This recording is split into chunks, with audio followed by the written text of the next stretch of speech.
Presta atenção, vai ficar mais divertido.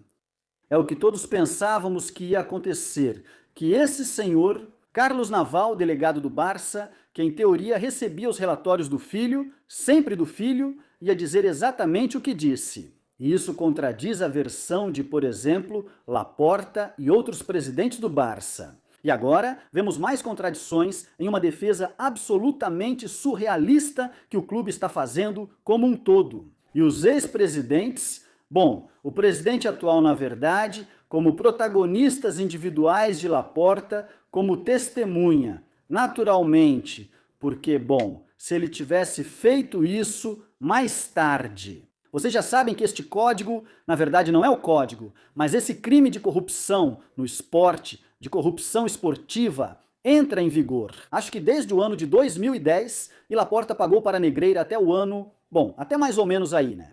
Não sei se é o ano de 2011, por isso entram Russell e Bartomeu, e não Laporta, senão Laporta também teria entrado como investigado, mas Laporta é testemunha, então é preciso fazer essas diferenciações. Em todo caso, cada um está dizendo uma coisa e é um verdadeiro desastre, para o bem, claro, mas não porque o plano deu certo, é porque essa é a realidade. Ou seja, aqui houve alguns pagamentos de 2001 até 2018, que se sabe e que estão documentados. Já se pagava antes, claro, e agora não sabemos o que está acontecendo, mas podemos imaginar, né? Talvez descobramos depois, pois o que ocorreu recentemente não é normal. Que tinham como duas fases, uma primeira de 2001 a 2014, onde havia os relatórios verbais do Negreira pai, que eram só isso mesmo, né? O que o Negreira disse que era.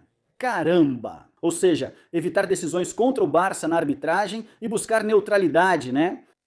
E depois, o filho começou a fazer uns relatórios. Em 2014, esses relatórios, sim, são físicos. Os treinadores não precisavam deles, agora vemos o que esse senhor disse sobre os treinadores. E que serviam um pouco para disfarçar a relação. Barça Negreira ou Família Negreira. Mas além disso, esse senhor faturava através de um diretor do Barça e esse diretor refaturava para o Barça, não é? Os relatórios verbais de Negreira e relatórios, senhor Barça, Barça Negreira, mas vinham Negreira, família, família, mas vinham para disfarçar Negreira, Negreira, vinham um pouco para disfarçar o Barça. Relatórios dos Negreira, mas vinham disfarçar ou a família quase não disfarçava Negreira. Depois, filho, relatórios, eles precisavam disfarçar e começaram a fazer isso. Em 2014, certo? Mas Laporta disse isso à juíza. Acredito que todas essas contradições a juíza está anotando bem para a instrução do caso. Ainda não estamos nessa fase. Na fase de julgamento, perdão, mas enfim, é a instrução do caso e, claro, essa senhora vai ter que emitir uma decisão ou várias decisões, imagino, e a decisão final de abertura do julgamento oral, que vai ser algo devastador. O que ela está ouvindo de cada um é inacreditável, é inacreditável. Portanto, esses relatórios de Negreira pai não existiam, e esse senhor veio para corroborar isso. Bom, reparem no que ele diz. Isso é da conta de H. Helena, que já tem em mãos as declarações desse senhor do outro dia diante da juíza. Recebo isso através do advogado, o Sr. Van der Einde, que o clube esteve mais ou menos como investigado em um processo e tal, e ele me pergunta se eu tinha alguns relatórios sobre essa atuação e tal. Então, evidentemente, eu a princípio digo que preciso verificar isso e tal, e haciendo um pouco de reflexão sobre tudo, pouco. Ele se referia aos relatórios que eu tinha para receber desde 2014. Lembrem-se que este senhor é testemunha, quem representava o clube seria Helena Ford, mas acabou sendo outra pessoa. Em teoria, não se acusa a pessoa física, mas representa a pessoa jurídica, que é o Barça. Este senhor vai lá como testemunha, dizem que eu recebia os relatórios, diga não, o que está acontecendo aqui? Ele conta que pediram para verificar ou lembrar onde estavam os relatórios, e responde que sim, a partir de 2014. Esse homem, como testemunha, não pode mentir, pois seria acusado. Sim. Que os coloque à disposição do Sr. Van der Leyden e do Departamento de Confiança. O senhor os recebe. Eu ia perguntar justamente desde quando recebia esses relatórios. Desde o ano de 2014. Antes de 14 não os recebeu, deduzo. Não. Claro, antes de 14 não, porque não existiam. Ou seja, Negreira ficou 13 anos, recebendo uma fortuna obscena do Barça. Entre eles, Laporta quadruplicou o salário dele. Lembrem-se por causa da babosa.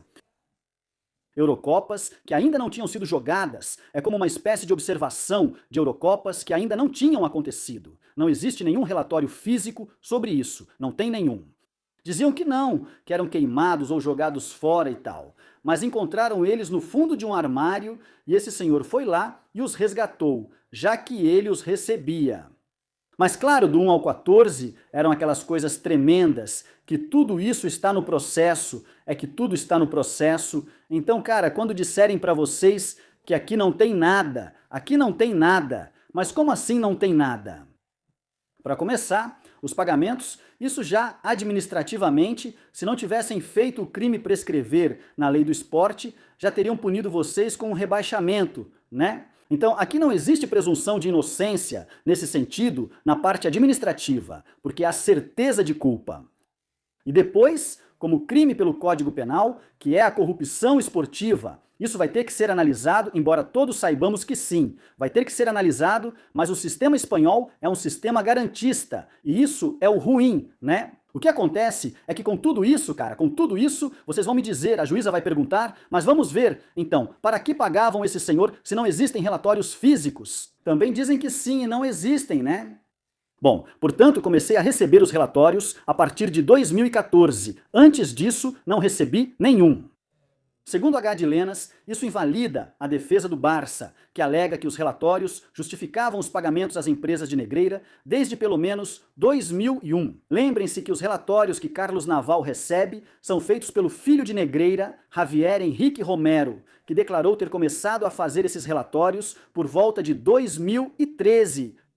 Além disso, isso foi dito pelo filho de Negreira diante da juíza. Curiosamente, Naval começa a receber os relatórios após a chegada de Albert Soler ao Barça, em junho de 2014. Bom, tem outra coisa aqui, espera também porque tem outro áudio. Naval entra em contradição justamente aí. Os treinadores sabiam da existência dos relatórios, mas na maioria das vezes não os utilizavam. Isso contradiz o que Luiz Henrique e Valverde disseram sobre Cristiano, afirmando que não receberam esses relatórios úteis. Veja, uma contradição em relação à contribuição para os outros presidentes e outra contradição em relação aos treinadores que também prestaram depoimento diante da juíza. Bem, de forma remota, mas de qualquer forma eles prestaram depoimento. Este, pelo visto, era o momento em que ele dizia isso.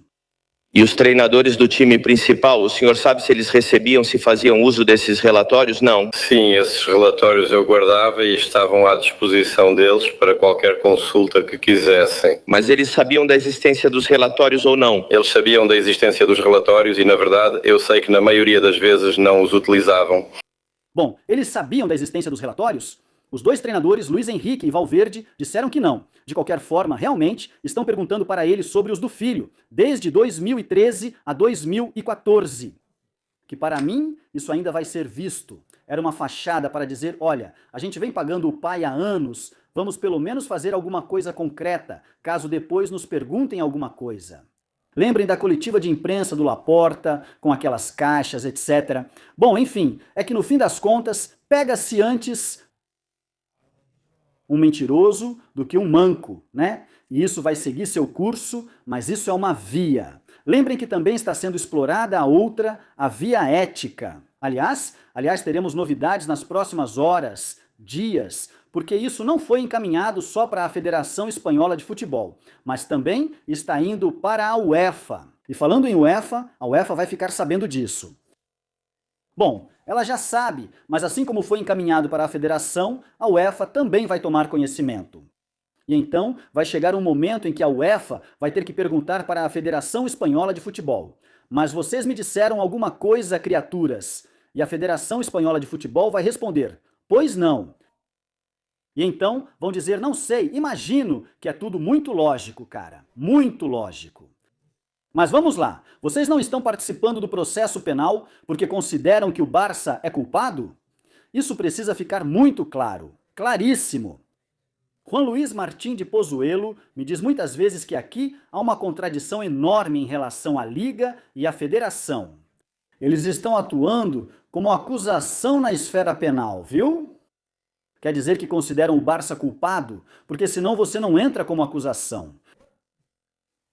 E depois, não fizeram nada como instituições, a Liga, porque dizem que pela via administrativa não se podia fazer nada. E a Federação pela via do Código de Ética? O que Juan Luiz Martín de Pozuelo está tentando fazer? Mexer um pouco ali para que esse comitê de ética diga alguma coisa, né? Ou pelo menos nos explique por que não encaminhou isso para a UEFA. Ou pelo menos cheguemos até a UEFA para expô-los, para dizer: ei, mas vocês conversaram entre si?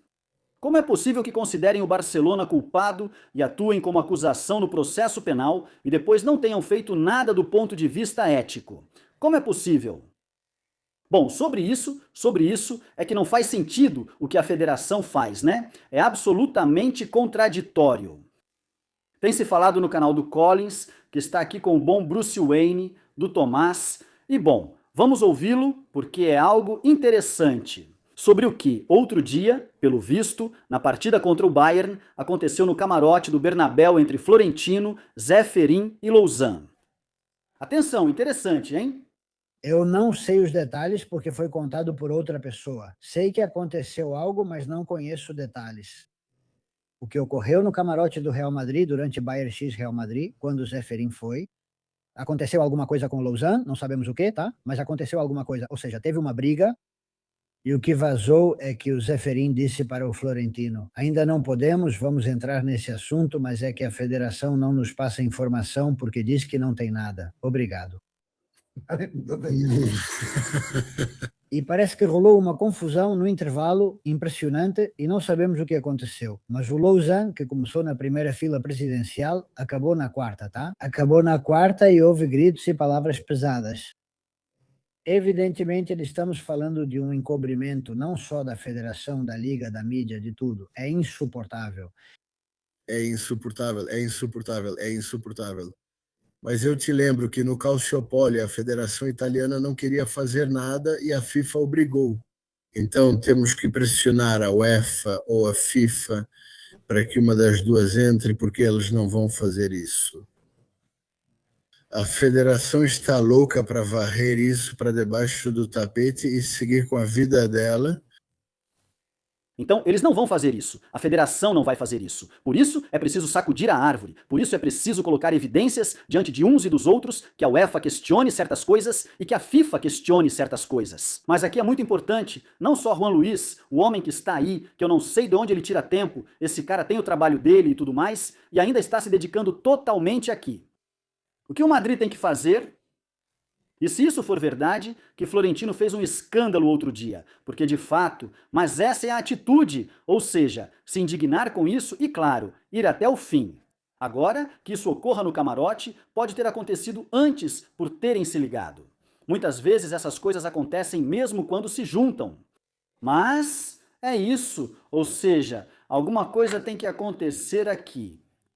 E que na Espanha vão tentar encobrir isso, a Liga, a Federação e o CSD, ou seja, o órgão governamental da vez, que nesse caso é o Conselho Superior de Esportes. Todos dizem: meu Deus, que isso aconteça, vamos ver o que dizem os tribunais, mas tribunais são para causas penais, vocês deveriam ter agido. Não fizeram todo o possível, pois além disso, para o nome do futebol espanhol, isso é uma tragédia. Quer dizer, se consideram, ou seja, como você pode levar o futebol espanhol a sério depois, se isso foi deixado passar pela via administrativa, ética e tudo o que não é via penal? Por parte dos órgãos e das instituições. Não pode ser, mas olha, para eles isso basta. Ou seja, na balança acham que é melhor para o Barça. Não sei, caia pelo peso do Barça, peso esportivo e peso político da Catalunha na Espanha, antes que a imagem do futebol espanhol... Bom, depois eles esquecem, né, porra? Não é? É impressionante. Continuaremos informando. O caso de Jamal? O caso de Jamal. Ah, por sinal, olha que legal isso do Marcel, hein? Que é muito bom, cara. Faz uns Umas caricaturas espetaculares. Miss, como minhas iniciais. Mas não, eu gostaria muito de ter o talento do Marcel, que é um grande desenhista. Bom, já falamos sobre tudo isso, sobre o prêmio que deram para Alverola, isso já foi falado no vídeo anterior, tá? Tudo isso já foi falado. Vamos a mais assuntos. Lamine Yamal. Lamine Yamal. Ele colocou esses óculos.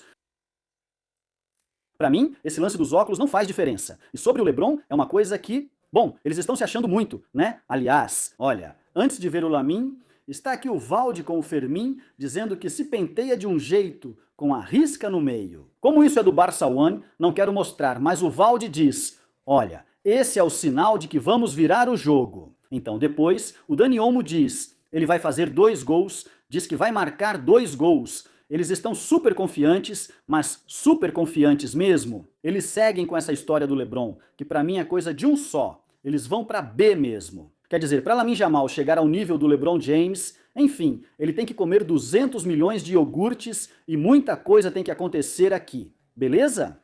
Vai que esse excesso de confiança dá certo para eles. Já são 11 anos sem ganhar a Champions, eles querem muito esse título.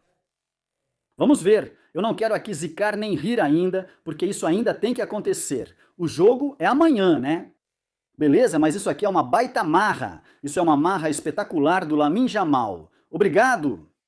Bom, sim, eu estou me sentindo muito bem, com muita vontade para o jogo de amanhã. Até aqui tudo bem? Sim, eu estou motivado para isso e... Até aqui tudo bem? não sei. Aqui já dá para ver pelos olhinhos que ele vai dizer algo que já tinha pensado, absolutamente planejado. Ele vai fazer uma piadinha. Espero que eu consiga fazer a diferença, né? Vamos ver se Choloma faz um favor e coloca 1 contra 1 com algum jogador. E espero que sim. Isso, que olha só, hein? Estão dizendo... Onde estavam dizendo isso? Espera aí, que eu tenho aqui.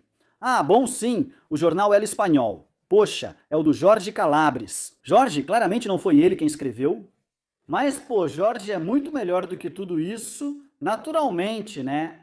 Mas achei muito engraçado, nunca melhor dito, que o El Espanhol diga o pedido engraçado de Lamine Yamal para Simeone. Pois é, engraçado. Bom, estão caindo em cima de mim aqui com todos os fãs do Lamine. Mas, o que você está fazendo com o garoto? Eu não estou fazendo nada com o garoto. Não, nada. Quem acompanha o canal sabe que eu e esse garoto não quer dizer. Além disso, como eu não gostava que fizessem isso com o Vinícius, não quero fazer com ele. Mas coisas muito erradas devem ser criticadas. Como engolir, como sempre, os torcedores do Espanhol. Ou seja, uma coisa terrível. Olha, você tem... Não, ele só tem 18 anos. Pois é, ele já tem idade suficiente para convidar anões e garotas de imagem para a sua festa de aniversário. E já tem pelos no saco e já faz o que quiser como adulto, beleza? Então, não venham com essa de que ele só tem 18 anos e tal. Vocês me conhecem, nunca peguei no pé desse garoto sem motivo, diferente do que sempre fizeram com Vinícius desde os 17 anos ainda no Brasil.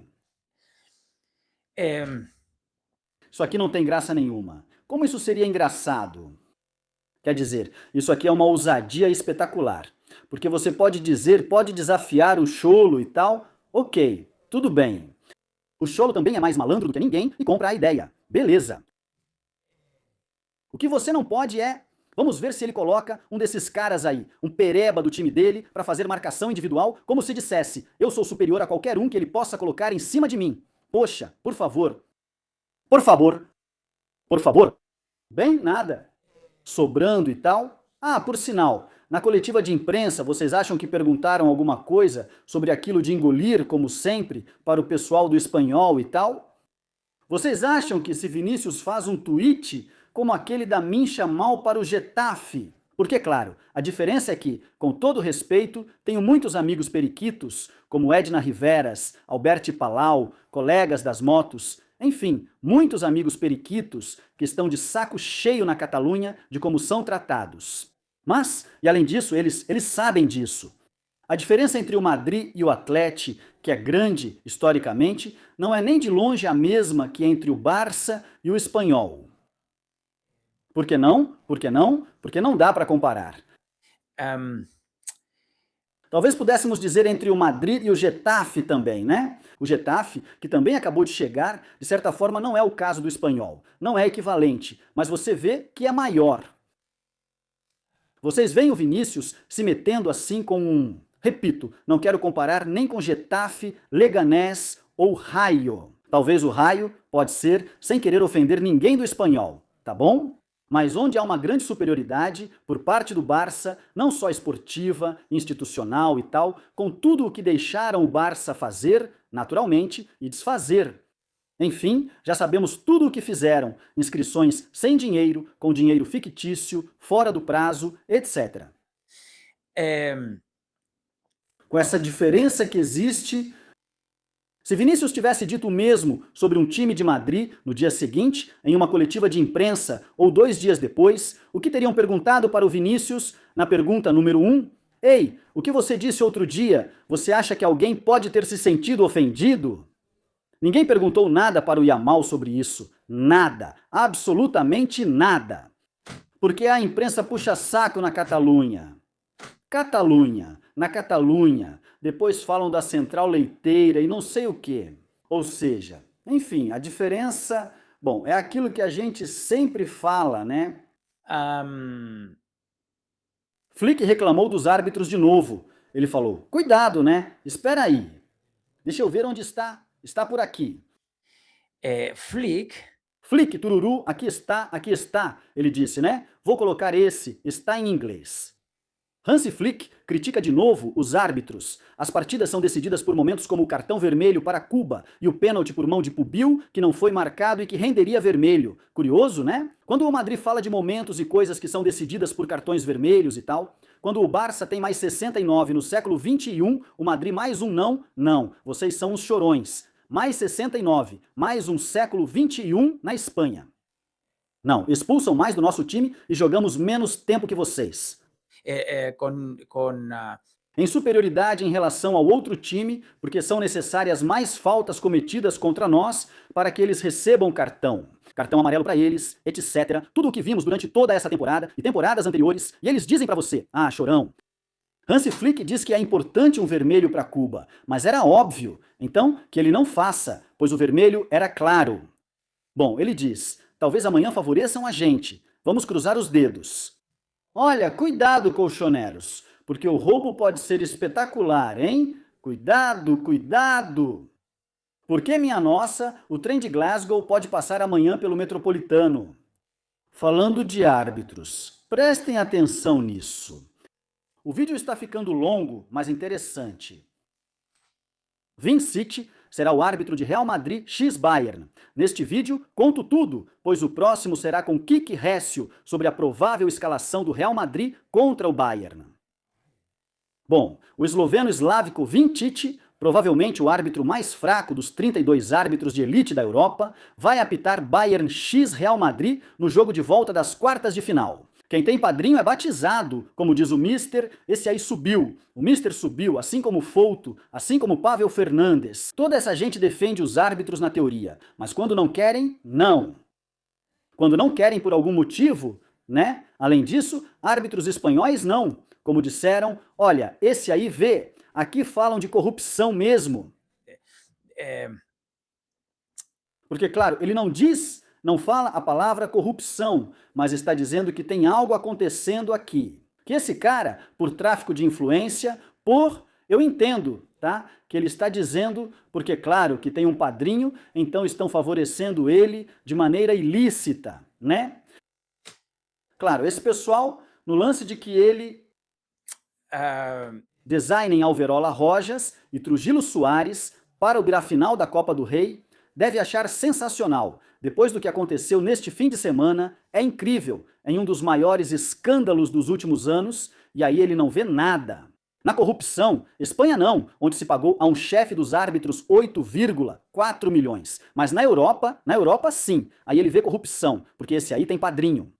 Mas como é possível que ele não considere Slavko Vincic um árbitro entre os 32 da elite da Europa, sendo que ele já apitou uma final de Champions? Esse cara já apitou final de Champions.